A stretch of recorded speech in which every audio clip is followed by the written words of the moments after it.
Hello, my name is Phil Barone, maker of mouthpieces, in the mouthpiece business since 1982, making, customizing, refacing, custom chamber work, plating, complete manufacturing facility. And I want to talk to you a little bit about refacing today. But first, for the visually impaired, I'm a tall, olive-skinned male with salt and pepper hair, mostly soft these days. Come here, you. Say hello. And so let's talk about refacing and why I think it's usually utter nonsense and a waste of your time. So we're not talking about tip openings, we're talking about facings. Right? That is the radius that begins back toward the table of the mouthpiece and extends outward to the tip. In machinist terminology, it's called an ellipse. And you could make that facing length to varying degrees. On tenor mouthpieces, the standard procedure is a little less than an inch long in American standard terms.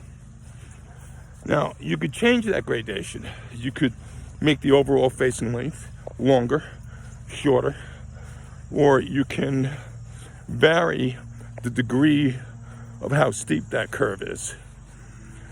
And first of all, if you put a longer facing on it, whether it's the overall length or whether it's the degradations in between, if you make it longer, the lower register is going to play better, the upper register is not going to play as well, and you'll have a little less resistance, which will cause you, knowingly or not, to put a harder reed on it.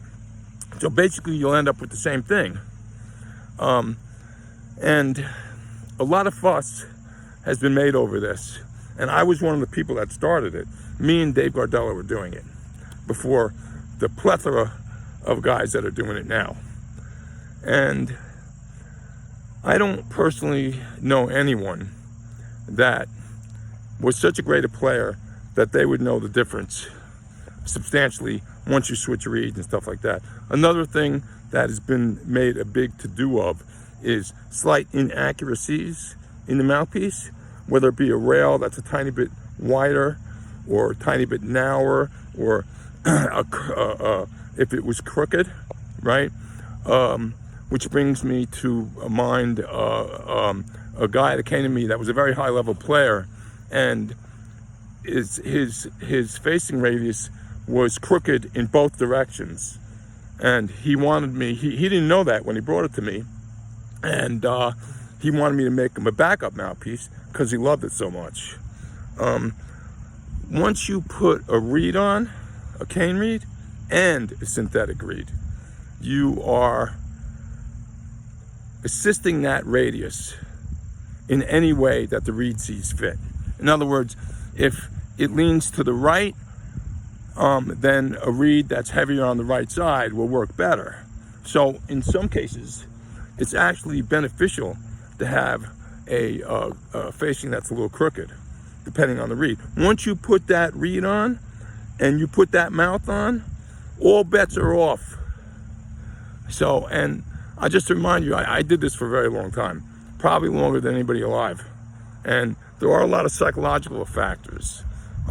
But you see, the problem today, as I see it, is since the internet came along, all these self-professed experts came out and started saying things that they may or may not have thought was true, but it was advantageous for them to say it because it was either by financial gain or just ego. There's something called the Dunning-Kruger effect.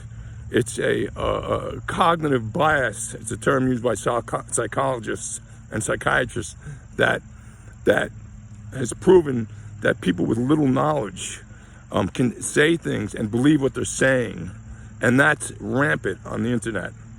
So You know, it's disgraceful, because if you look at the progression of jazz these days and music in general, it's degraded so badly compared to when we had Coltrane and Rollins and Charlie Parker. And I hope to reach some of you that are reaching outside of yourself for something that isn't there and have fallen down the Pandora's box of equipment.